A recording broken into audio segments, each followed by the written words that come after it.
శ్రీమాత్రే నమః. Hi friends, మా వీడియో ఫస్ట్ టైం చూస్తున్నట్లయితే లైక్ చేయండి, షేర్ చేయండి, సబ్స్క్రైబ్ చేసుకోండి. పాకిస్తాన్లో ఏ జిల్లాలో ముస్లింల కంటే హిందువులు ఎక్కువగా ఉన్నారో తెలుసా? అక్కడ ఉన్న దేవాలయంలో నిత్యాన్నదానం, అఖండ భారతదేశం మత ప్రాతిపదికన భారత్, పాకిస్తాన్ అనే దేశాలుగా విభజింపబడ్డాయి. అయితే అప్పటి వరకు పాకిస్తాన్లో ఉన్న భారతీయులు కొంతమంది భారతదేశానికి తరలివచ్చారు. కొంతమంది మాత్రం ఆ దేశంలోనే ఉండిపోయారు.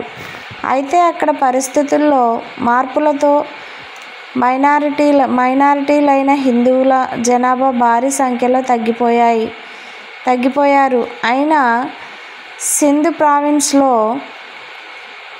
ఇప్పటికీ భారీ సంఖ్యలో హిందువులు నివసిస్తున్నారు. అమర్కోట్, థార్పార్కర్ వంటి జిల్లాలు హిందువులు అత్యధికంగా ఉన్న ప్రాంతాలు. విభజన తర్వాత అనేక దేవాలయాలు ధ్వంసమైన కొన్ని దేవాలయాలు నేటికి పురాతన హిందూ సాంప్రదాయానికి చిహ్నంగా ఉన్నాయి. పాకిస్తాన్ ముస్లింలు అధికంగా ఉన్న దేశం అయినన హిందువులు భారీగా సంఖ్యలో నివసించే ప్రదేశం ఒకటి ఉంది. ఈ ప్రదేశం పాకిస్తాన్లోని సింధ్ ప్రావిన్స్లో ఉంది. ఇక్కడ ముస్లింల కంటే హిందువులు ఎక్కువగా నివసిస్తున్నారు. విభజనకు ముందు ముస్లింలతో పాటు చాలామంది హిందువులు కూడా పాకిస్తాన్లో నివసించారు. ఈ కారణంగా అక్కడ హిందూ దేవాలయాలు నిర్మించబడ్డాయి. అయితే కాలక్రమేణా ఆ ఆలయాలు నాశనమయ్యాయి. ఇప్పుడు ఇక్కడ కొన్ని ఆలయాలు మాత్రమే మిగిలి ఉన్నాయి. పాకిస్తాన్లో ఎక్కువ మంది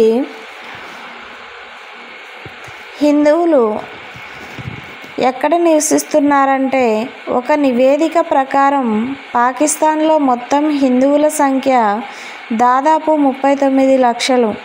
పాకిస్తాన్లోని సింధ్ ప్రావిన్స్ అత్యధిక హిందూ జనాభాను కలిగి ఉంది. అక్కడ దాదాపు 193 మంది హిందువులు నివసిస్తున్నారు. సింధులోని అమర్కోట్, థార్పార్కర్, మిర్పూర్ ఖాన్స్, సంగర్ జిల్లాలను హిందూ మెజారిటీ ప్రాంతాలు, పాకిస్తాన్లోని హిందూ ప్రదేశ్ అని పిలుస్తారు. పాకిస్తాన్ దేవాలయాలు పాకిస్తాన్లోని సింధ్ ప్రావిన్స్లో థార్పార్కర్ జిల్లాలోని ఇస్లాంకోట్ నగరంలో ఒక సాధువు ఆశ్రమం ఉంది. ఇది పాకిస్తాన్ హిందూ సమాజంలో అత్యంత పూజనీయులైన దేవాలయాలలో ఒకటి. ఇది జిల్లా రాజధాని మితి నుంచి 45 కిలోమీటర్ల దూరంలో ఉంది. ఈ ఆశ్రమం దేవాలయాలు, విశ్రాంతి స్థలాలలో సహా 10 ఎకరాల విస్తీర్ణంలో విస్తరించి ఉంది. దీనిని హిందూ సాధువు నేను రామ్ నిర్మించాడని చెబుతారు. ఇక్కడ రోజువారీ ప్రార్థనలతో పాటు అవసరమైన వాటికి ఆహారం కూడా అందించబడుతుంది.